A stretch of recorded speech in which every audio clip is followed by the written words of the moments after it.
Welcome to the Shamanism Global Summit, an extraordinary gathering of teachers and healers from around the planet, sharing insights, principles, and rituals for personal and collective healing and transformation. Please share this event with your friends and family, and come join us on Facebook at The Shift Network. And now your host, Michael Stone.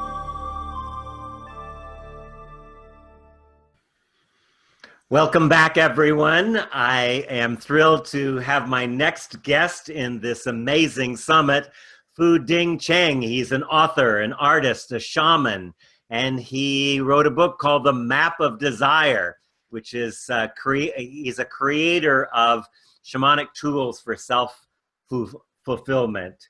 Ding, welcome to the summit. Hello, thank you for allowing me to be here. I'm excited. It's great. Well, we don't know each other well. I read your book here, Map of Desire, and show the picture here so people can see your book. And let's just jump in there. The session title is Clarity of Intent. So let's talk about that first. What do you mean when you're talking about clarity of intent? So I was thinking, like, everybody wants something. Why don't we get what we want? That's basically, everybody wants something, but most people don't get what they want because they don't really know what they want. Or they want things that are contradictory, or they want things and then they give up and then they lose it and forget it. So it's like they're going through life with a brake and the gas pedal on at the same time, fits and starts. What's needed at this time? Clarity of intent. So it's a powerful, not only practice, but thought, concept, and reality for shamans, because there's a clarity of intent. First of all, there's clarity. That's pretty obvious. Be clear. However, we take it one step just to be thorough, clear about what you want, not what your parents want or what you think you want or what you should want. No, what do you truly want? Not even what your ego wants. What does your heart want? Okay, that's one thing, clarity. And then intent. Oh, that's a magical word in shamanic practice, because it's not only one's personal volition, I want something, but it's also the God within us, our illumined self, its intent.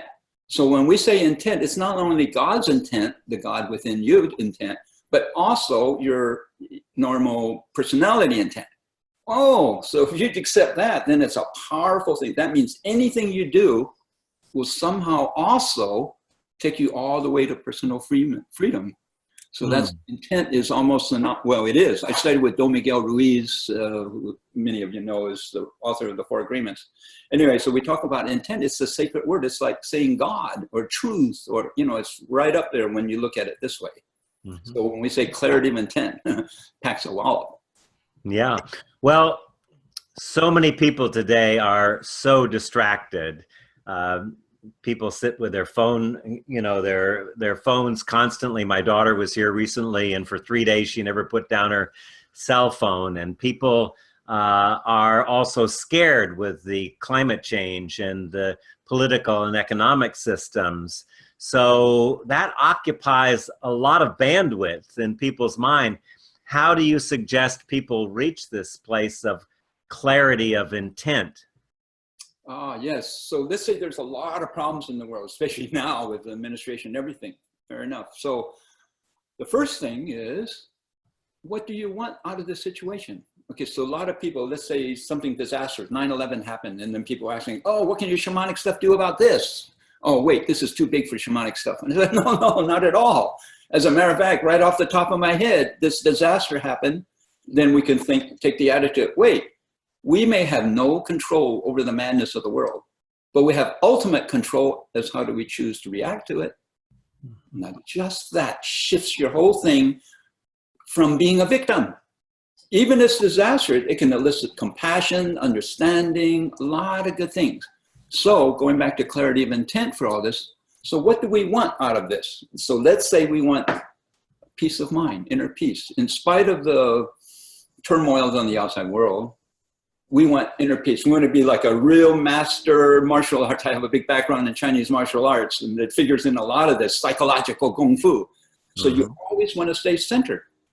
You can retreat, you can advance, fine, but you're always centered.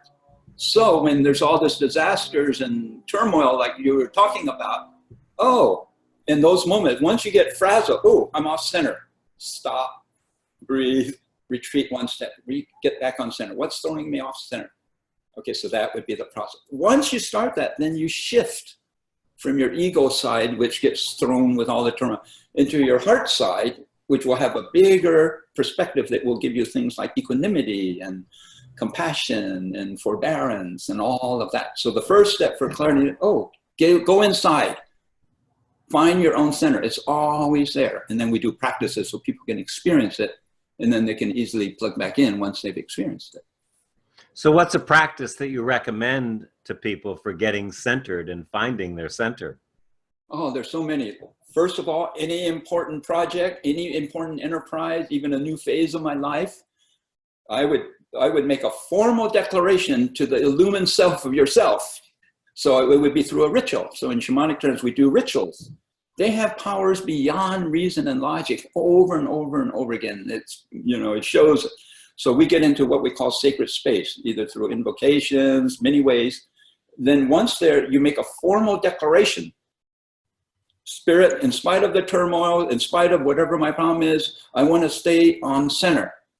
I want to be detached and gain equanimity. Help me do that. Give me the clues to do that. I'm listening, and then you start that process and you'll get clues. I think today one of the biggest items in the personal growth and self-help field is finding purpose. There's all kinds of programs, probably billions of dollars is spent every year with people looking to find their purpose, which for most people seems somewhat elusive. How do you align with that kind of seeking for a purpose? Oh, the clarity of intent will cover that. There's many ways. Because as I've said, clarity of intent, if you do it as a practice, in my teaching, there's step-by-step practices for doing this. If you do it as a practice, it'll take you all the way to personal freedom. However, it has 3 requirements. No getting around it. My big background in Eastern, Ramakrishna, Vedanta philosophy, Buddhism, all that, and Mesoamerica, they all agree. You got to have these 3 things. There's no way to get around. The first is attune to spirit, attune to our source and being. And there's many ways to do that. The second thing is you must remain detached from outcome. Then you won't get waylaid by the vicissitudes of life, outer life. You always have your own center. And then the third thing is the last thing that can sabotage your best efforts is gulp, our demons, inner demons within. In the shamanic thing, we call them parasites. They eat our chi. They're not physical, so they're not going to eat our body, but they eat our emotions. They eat us through our emotions. And so a lot of people get dispirited. So if you practice those 3 things, you will be invincible through all the outside things, even as you are able to cultivate your inside visions of things. So to answer your question, we would get into sacred space. We would shift into our heart center. And then we would ask through guided visualizations, going into the realm of the imaginal realm, many ways get there. And then people see, it's amazing how much wisdom is in somebody once they get away from the thinking mind part. Over and over and over again, like once they get into that intuitive side of themselves, their heart side, the wisdom of the heart, that could be the same as intuition, they see things that are amazing. Oh, that could have saved me 20 years. They see it and their life changed accordingly. So that would be the way to do it. There's a process in order to find that vision. What's more, we have an outer practice. We call it writing the new dream. Shamans recognize all this world is Maya, it's a dream. Okay, fine, no problem. But even as an illusion of your dream, create a new dream that is like your own version of heaven on earth. It's a practice, so we cultivate it. Oh, I want a job. Okay, fine, that's one level. And then as you wait, I want to work with people I love and respect. People usually don't put their order in. They just want the money or whatever. No, you want the other part too. I want to have fun doing this job. They don't have to agree or not agree with me, but they have to respect me. I want to respect them and love working with them. So you put your order in for that new dream and you spell it all out. Same thing with relationships and everything. Then you bring clarity. Thoughts take form. There's no way to get around that. Our thoughts to words to deeds, that's how we create. So in our thoughts, we start putting in on a deep level in sacred space what our new dream is, exactly what we want in our version of a heaven on earth. And then things start to happen. So how do you bypass, you talk a lot about the formation of the identity, and the identity, is dealing with a lot of soul loss, a lot of incidents from early on that are deeply there. And then if the person who's trying to change the identity is doing that, that's kind of a setup in a way, because it's the identity trying to make the change. So how do you separate that so that you can actually do this attuning to spirit and becoming detached from the outcome and the three things that you just mentioned? Yeah, the first thing is to make a distinction between our ego side and our heart side. Most people in the world, vast majority live from their ego side. All right, so now brings up a big question. Wait, anybody who's taken 2 steps on the spiritual path will know, hey, ego, that's a big problem. But wait, we can't even be on the physical planet unless we have an ego. So what gives? So we want clarity, going back to clarity. We want the clarity. What is ego? So the best definition that works for me is the one from Carl Jung. And once you know the definition, you'll know what its limit is, and that's what the problem is. So his definition is that the ego is a bundle of thoughts that constitute one's self-identity. Mm-hmm. So it's thoughts, it's our reasons version of who we are. Anything that can be talked about, reason, I'm an Aquarian, I'm so tall, whatever. Okay, that's from the ego side. But that does not, the problem is, and here's where the problem is, it does not include the totality of who we are. We're much bigger than our reason and logic in that side. It's invaluable now. I'm not saying it's nothing, but wait, there's a time to use it and a time not to use it. Okay, so if we shift away from the ego side and we shift into the heart side, the heart side is a side that can accommodate the totality of who we are, not only reason and logic, but also dreams, imagination, feelings, emotions, and much more. So we shift. Now we go into sacred space and we actively shift. It's like pushing a different button on your computer. Let's say somebody loves to make pictures and they're in Word. I love making pictures. Pictures should be like this and this and that. But it's still not a picture. No, push the button on Photoshop. Oh, now you're in the realm of pictures. Likewise with our own brain, shift over to the heart center.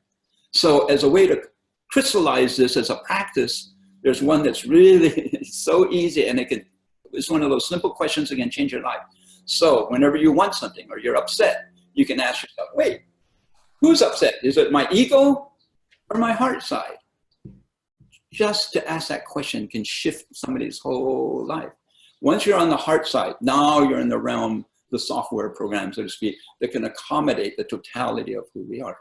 And so we have a practice. Who's on the throne of our being? Your ego or your heart? So going back to the question of ego, wait, then what's the problem with the ego? There's only a little bit of ego. A lot of ego is essential if we want to be on the physical planet, to use language, society, all that's good. But there's only one part that's bad. And once you know it, you don't have to throw away all of ego. You can just pinpoint it. So that would be self-importance. Like the shamans know, that's the biggest drain of someone's chi is self-importance. People spend 20, 30, 40 years trying to impress somebody or themselves or something, Mm-hmm. So that's the only part, that and judgments. Mm-hmm. That's the 2 biggest culprits of ego. Once you understand that and can recognize it, then you can work heart and ego without falling into the trap. So to put it in a nutshell, then you would let your heart, since it sees the totality of things, make its major decision. All major decisions should be made from the heart. Then when it's clear, then you call in reason. Reason, come in. I want this. Now, help me figure it out, time, money, etc., etc. That's when you use reason. And that's a proper balance. So thoughts don't so easily go away, and mostly we think we are our thoughts. And to get away from that place of self-importance that you talk about and the judgments, they're not going to go anywhere. You've meditated and done martial arts. You know that those things are nonstop. It has more to do with how we work with them. How do you work with them to drop from the thoughts and judgments into this heart space you're talking about? Oh, because once we shift from the ego side, reason side, to the heart side, well, judgment is a function of reason. If you didn't have reason, you wouldn't judge. Okay, now we make a distinction just so we know, we're clear. It doesn't mean everything is willy-nilly, okay, perfect. No, no, no. We still have powers of discernment, or the Buddhist sword of discrimination. It's not about you're good or bad or evil. No, no, no, no, no. Who are we to judge anyway? Right? However, it is very concise about what's truth and what's illusion. Oh, that's a whole other picture. That's the sword, Archangel Michael's sword, and the Buddhist sword of discrimination, as they call it. That's what is dividing truth from the illusions. So once we plug into that, then as we confront our own demons, there's many techniques. Like one thing we do, another whole other thing now, is that, let's say, well, there's a true life experience. Like somebody was really panicked about, he couldn't breathe. He used to have asthma. Okay, so then it turns out that he had a panic attack. All right, so he had a demon of a big panic attack. Why? Okay, so we did a session, and we're gonna go straight to ground zero of that thing which is causing him not to breathe. We had to take him to the emergency hospital. It was that serious. Okay, they couldn't find anything wrong, and eventually we did a shamanic thing. Anyway, so we get right down, what's bothering you? He said, oh, I think it's a panic attack, and it's vague. So I said, okay, let's give him a name so we can talk about it. You be Mr. Panic. Okay, now we're in sacred space, and it's in all intuition, no right or wrong. What you see is what you get. Okay, so then, people feel safe to do that. So then he says, okay, I want you to be Mr. Panic. I said, okay, be like a master actor, just be it, no right or wrong again. Okay, so then he said, I'm gonna ask you a question, may I? And he said, yes, okay. Why are you bothering this guy so much? You're torturing, you can't even breathe. He says, what do you mean? See, you don't understand. I do wonderful things and you don't even appreciate. All you do is put me down. I said, whoa, you're saying, wait, what good have you done? Oh, you can barely be. Don't you remember when he started this first year, he's on the spiritual path and he took a big sacred ritual about, this year I'm gonna be detached. I really wanna learn detachment because he's launching a big film. Sony paid the money. Whoa, he's so excited. This first feature film, it's so great. And he was all panicky after they signed up. Like, ooh, what happens if it doesn't work? So that was his panic. Okay, long story short. So we went to Panic. And once we appreciate, see, I'm giving you a warning, Mr. Panic said, to be detached. That's what you wanted. That guy got it. So long story short, he turned Mr. Panic. From now on, I'm gonna call you Mr. Calm. You are a warning for me. Oh, I'm not being detached. Or if I'm upset and I'm getting too attached to things, then Mr. Panic, so-called, would warn him or remind him to be detached. Anyway, through this process, everything turned out to be a good thing. And now he's calling him, then I want to give you a new name. From now on, I'm going to call you Mr. Calm. So they changed, and that did divine alchemy and changed it right at the core. This is the worst thing. Shifted. And from then on, it's been a year and a half. The film's going along really well. As a matter of fact, he told all his producers, because they too were all panicky, and said, no, it's cool. Whatever spirit that guided us to this wonderful point is going to continue to guide. We just relax. We know there's a lot at stake, so naturally we're going to be a little anxious, but that's okay. We're guided all the way through. And they said, oh, okay. So then it spread. Mm-hmm. So go back a little bit, Fu Ding, and just talk about how to discern this truth from illusion, because you might see something as truth, or you might be my brother and come in the same family and have a particular truth about the family, and it's completely not my truth. Which one is an illusion, and how do you separate the two? And some people would say it's just all an illusion. Well, in that way, it's right. But within the illusion, there's a rich tapestry of events, right? We're all living in Maya. Right. But someone said, all spiritual leaders are illusionists who use illusions to transcend illusion. It's that kind of That's good. Ramakrishna says, we use a thorn to take out a thorn, and then once you got it out, you can throw them both away, that kind of thing. Yeah. But the ultimate test is, how do you feel?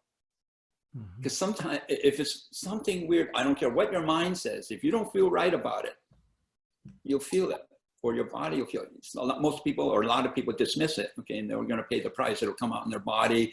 The signals will get bigger and bigger and bigger until they respond. So to answer your question, when we get into sacred space, okay, you want to go do this or you want to do that? So here's one way we can tell.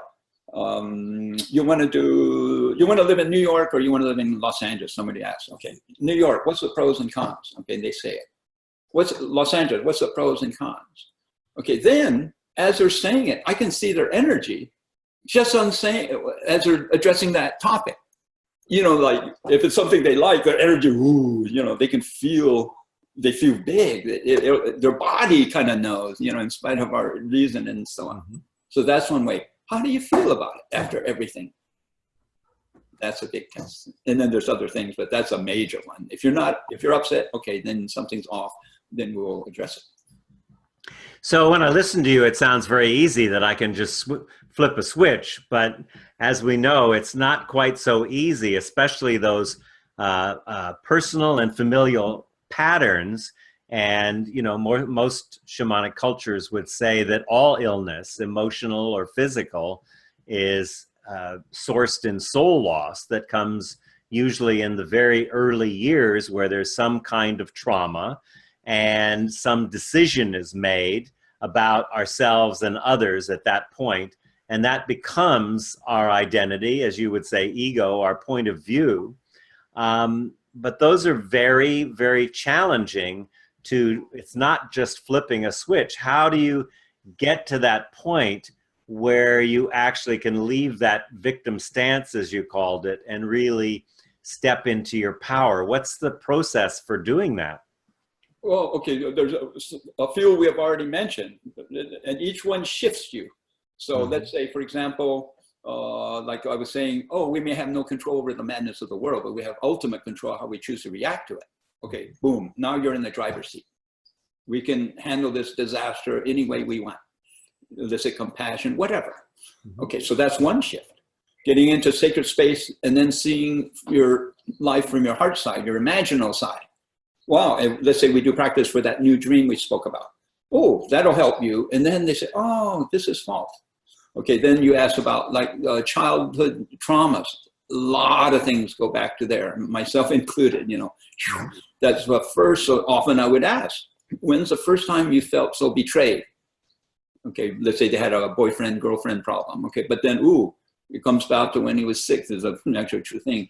The mother was just putting him down, I'm glad, you're lucky you are so beautiful because it'll hide the ugliness inside. Like, whoa, what mother would say that to their own kid, you know, and from a young age. So of course you got, you know, screwed up.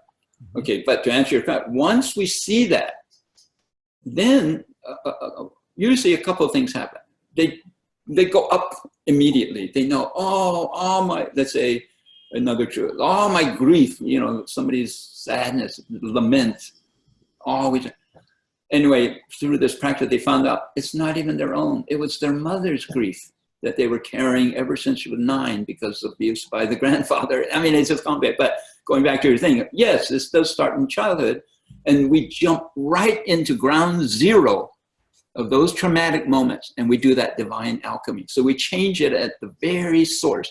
We like to think we're taking care of the head of the monster, so to speak. It has 12 tentacles. Each tentacle, one influences your love life, your career life, whatever. But let's say they all have a problem with this girlfriend. But it all came down to one problem. It's too much self-importance, you know, or they're judged. You know, it comes down to one thing. Where did that come from? Because the mother judged them all the time. But once you turn that at the head of the monster, then everything generally improves decidedly. Now, to answer your question, but it keeps coming back, right? They've spent 30, 40, 50 years cultivating this pattern. How can they switch that fast? Well, in my experience, they can't switch it that fast, but they do switch it. So let's say typically nowadays in maybe 5 or 6 months, they have a decided uptake, improvement on the thing. Then we caution them. That thing will still come back now. Don't think it'll just go away. However, don't fall into this trap. Your ego will say, see, nothing works, nothing works. It's come back, you feel that. No, we call it the ghost. In that it has the facsimile, the simulacrum of the old order, because the momentum is going on all that time, so it naturally comes up. So let's say you feel angry, that old issue, let's say. Oh, on one level, you don't say, get the fuck out of here. No, you don't want to say that. That'll just bring in more anger. You say, oh, thank you, but no thank you. It's like doing impeccable Kung Fu strategy, the least effort to get what you want. I don't want them around. Be very polite. Okay, then we know it's the ghost. So don't let it throw you off. Just keep back on your course. And then it's a process. So we even say 5 steps forward, 2 steps back. It's a process. You go up, back, and that's just the way life is. Enjoy the process. Yeah. It's like ever since we were a kid learning how to walk or ride a bike or whatever. That's the part of it. That's the process. Now, you talk about moving basically from the head to the heart, but my experience, particularly in this day and age, is that most people are not very present in their body. And I'm wondering what your thoughts are about, we've got 50 trillion cells in our body. Each one is like a library of Alexandria. What's the role of the body in this kind of transformational shamanism that you're talking about? Real important, very important. Like we do a lot through our body. So a lot of times we get to say things like, your body knows. Let's say, for example, okay, real common thing. Let's say you're at a restaurant. Should I get pancakes or should I get or let's say chicken or a steak or something? Let's say you're making that decision. Mm-hmm. You can do this. Okay, imagine eating that chicken. Okay, now it's down, it's delicious or not, whatever. Okay, what does it do to your stomach? Okay, now imagine eating the beef. What does it feel like? Okay, then you'll sense things. You're putting attention on it. If you put your attention on it, you'll see things. Most people don't put attention on it, they dismiss it. But now we constantly listen to your body. So, after I eat the beef, it feels like I ate a bowling ball. Okay, I'm gonna lay off it for now. And then, so your body will tell you, and even of big things too. How does that make you feel?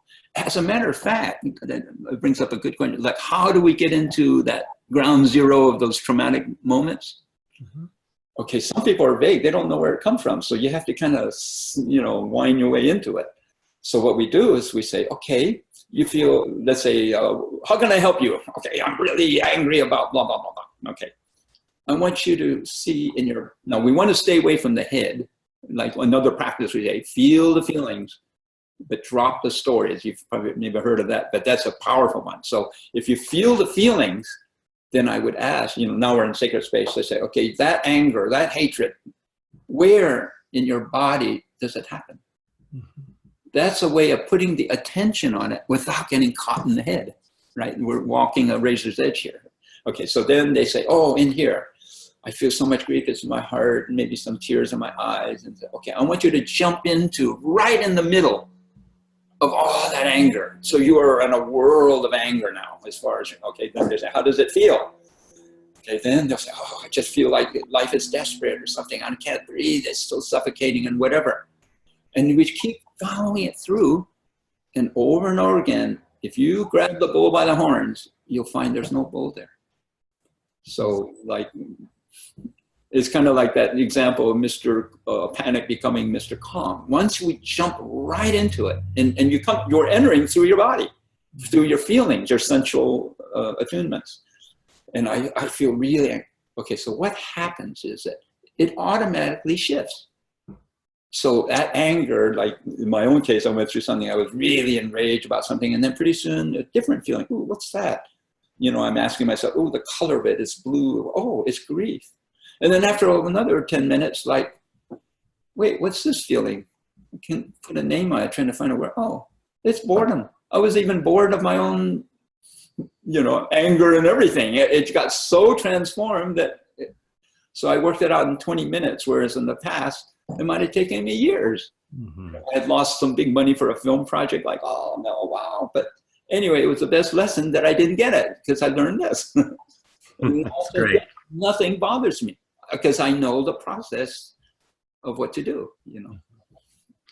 Or I think we also can shorten that being bothered. I went in the ocean here the other day and jumped in with my brand new car key in my pocket. And it took me a good half hour to let go of beating myself up around that. Any tips on speeding up the process? Yeah. It's like fertilizer for our growth. They're tools. They're not the thing itself, but they're invaluable tools. Yeah. You talk in your book about instinctual desire. Can you expand on that concept, Fuding? Yeah, like let's say in the world of emotions and feelings and instinct.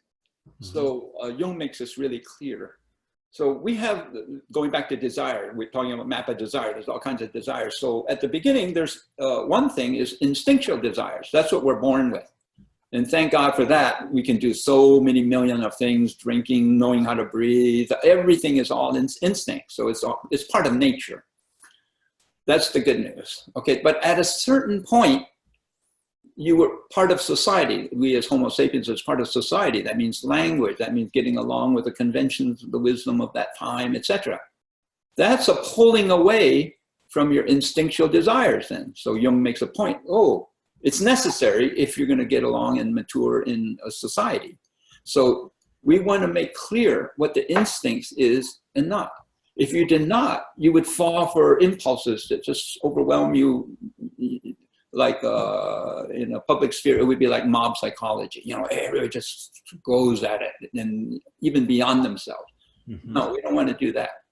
However, there's, aside from instinct feelings and emotions, now we can cultivate, once we know that distinction from instinctual type stuff to actually our own volition.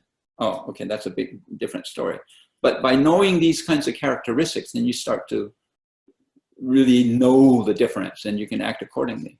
So along this line, for example, Jung makes a distinction between emotions and feelings. Now another level of this. Emotions is more of that gut thing. Somebody cuts you off in traffic and you say, you rail against them, that kind of thing. So when we talk about you must go with your feelings, as we say a lot, it's not that. Let's make a distinction between the emotions and the feelings. Feelings is a whole other thing. There's an active intelligence to this kind of feeling that we're talking about. Should I have a family or should I go to school? Okay, there's a big questions. That takes a little consideration. It's not, knee-jerk kind of response. So we go into sacred space, we do, go through the process, and we find from our heart center what our feelings are about things. And we will know the distinction between emotions and feelings. Feelings you would really want to respect. Like we said before, your biggest decisions would come from your heart, would come from feelings. They won't come from reason, they won't come from instinct. I don't know if I answered your question, but anyway. Yeah, no, it's interesting because I think of feelings as more immediate, and emotions things that we carry with us, like anger or sadness or grief. So feelings for me generally would be something that I would notice and let pass, whereas where I was looking at the emotions, there would likely be work there because it would be something that would be being carried. Is that the opposite of how you're seeing it? Everything's the same except the words. Yeah. Right. And Jung says, we have a paucity of words for emotions and feelings. We got plenty for anger, but when it comes to this kind of thing, there's what? Feelings and emotions. It's too clunky, too clumsy. But so I'm not hung up on the words, but I am conscious of the difference. Okay, there's a difference between, what you're saying. We're aligned in that thinking then. Yeah, there is a distinction, and we want to know that. Yeah. So when we get, and then you talk of the tyranny of desire. Can you speak to that? Oh yeah, like tyranny of desire. Okay, so typically, let's say I want to, let's say some guy, I want to mate. In order to get this mate, okay, that's one desire. Then I have to get a job so I can treat her in the way I want. Okay, that's 2 desires. To get that job, I better, okay, now it's up to me. I better get a new watch. I better get the latest iPhone. I better get this. I better do that. I better get a new outfit, whatever. Okay, now you got 6 desires. Each one of those can spring off. Clothes. Oh, gee, I better ask so-and-so what's the best thing nowadays. You know, it just expands. And look at our world. Mm-hmm. It's just, if you saw this in your brain, you want this, you don't, oh, no, wait, I don't want this. No, I think I want it because somebody else, you know, everything is confused. And a lot of them contradict. Like I do map of desire, like of intellectual, of the inner landscape. If you could see that mess in your mind of what it would look like this. I'll show you a quick picture. Like this. That's a mess. That's from your book. I know that picture. Yeah, so all that mess is a record, is a pictorial expression of what's going on in our head. Mm-hmm. The best antidote? Meditate. And those thoughts go. That's the best antidote for that mind, you know, that incessant monkey mind. Mm-hmm. Mm-hmm.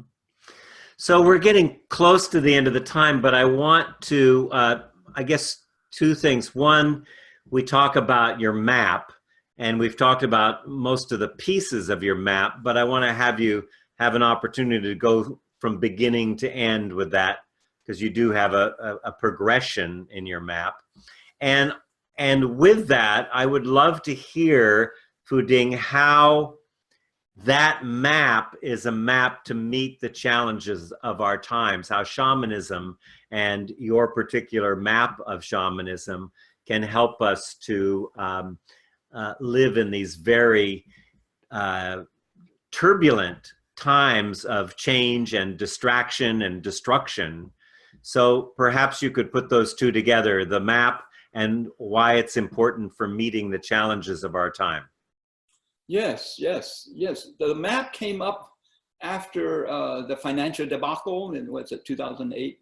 Right. Everybody, myself included, oh my God, my bank thing was frozen. I mean, it was horrible. Like, yikes, no warning, and it just happened. During that time, I thought, gee, I had taken a break from my workshops, you know, after teaching 10 years. And I thought, you know, what? Now everybody was saying, God, what to do now and all that. So I started teaching workshops. And this time, since I have a big background in architecture and artists, so I used diagrams to make my points. See here, you want this, but you're blocked by that. And, you know, I was drawing and people would get it. And so now I would make more drawings. And then somewhere in there, I thought, wow. I had this vision. What if we had a map? Like when I'm lost, a map helps me a lot. I mean, before Waze and all that. But anyway, a map would really be the an essential tool for finding your way if you're lost. What if you had a map of inner landscape, our own psychological terrain? Gee, people talk about, oh, go with your heart, go with your heart. What does that even mean visually? Oh, now I have a map that shows it's in the center of things. It overlooks the side of reason and the side of intuition. Oh, I get it. You know, it's like looking at a map of countries. You know how they relate. Anyway, so I developed. It took me a number of years because there's nothing like it. But I like to think of it as like one of the first maps for the new millennium. We've gone maps outer all the way to Mars nowadays. But what about inner landscapes? Anyway, so I've been using it in my workshop. See, if you do this, you can see this. Here's where you're at. Look at this. You know, like you want clarity of intent. Here's a picture to say, this is what we were at. Here's one of clarity of intent. You can see that straight arrow. Yeah. It comes from the heart and so on. So if you study the map, we don't have to do it now, of course, but it'll give you a pictorial representation of where you're going and where you are lost. And it'll show, oh, here's where the same thing you're bumping against for 20 years. Here's the clear road around it, just like a map. So I've been using it for workshops ever since, and they've been working great. And anything else about shamanism and why it's gained so much popularity and how that can help us to meet the challenges of our time? Oh, I think it's a big blessing that it's emerging now so powerfully. I mean, as many of you know, like it's the first religious path, spiritual path in existence, well before organized religions. So why it's important now, I find, is that so much of organized religion is very problematical, and it's too messy to get. So I still want my spiritual attunement. I want the practice. I want all that. So what do? Shamanism is so wonderful because it is so directly spiritual oriented. The whole, almost by definition, it puts you into this other realm. And it's so prevalent to our time. So the way I look at it is like there's many kinds of shamans, as you well know. Some want healings, other wants powers. There's one Castaneda. I used to study with Castaneda. You wanted to explore inorganic realm. I mean, there's many things you can do with shamanism. But in our path, the path of heart with Don Miguel Ruiz now, this one that I'm totally enthralled with, is no God, so to speak, and then you'll get everything else. Get the head of the monster, so to speak. The rest will take care of itself. What I really loved is it coincides with what Ramakrishna, the Eastern thought said. I love combining the two, and you see universal truths. Anyway, so the universe, no God, attuned to being, attuned to your source and being, be connected that way, and the rest will follow. So in shamanism, it's really geared for that. Oh, okay, it's very focused. It's very clear about what it's going to do. It's going to get you enlightened, wake up to personal freedom. All along the way, it'll offer tools to how to solve normal problems, relationships, vocation, money, etc., etc. That's great. Well, we've come to the end of our time, Fuding Cheng, and I just want to thank you for sharing your wisdom with us, for the work you're doing in the world, and the whole group there. Heather Ash is a good friend of mine, of course. And I love Heather. Yeah. Don Miguel, I know, she told me. So it's just really great to have you on, and I'm sure you resonated with many of the people listening. And again, your book is called Map of Desire. I will show the cover here again, since we're now on video. And thank you from all of our listeners, and thank you all for listening today. I'm so grateful to have a chance to spread the teachings. Ever since I woke up with Don Miguel, what am I going to do with this stuff? So I've dedicated my life to spreading the deepest wisdoms of the widest number of people. These books and online courses and stuff are all part of it. Wonderful. Many blessings, my friend. Thank you, everybody, for listening. And it's a joy to spread these teachings. Thank you for joining us for the Shamanism Global Summit, brought to you by the Shift Network. For more information about joining our global community who are awakening to their divine humanity and taking inspired action, visit theshiftnetwork.com. To learn more about the entire Shamanism Global Summit collection of teachers and healers, or to add all these interviews to your personal library, visit shamanismsummit.com/upgrade. Thank you again for gathering with us and for sharing this empowering path with your friends and family.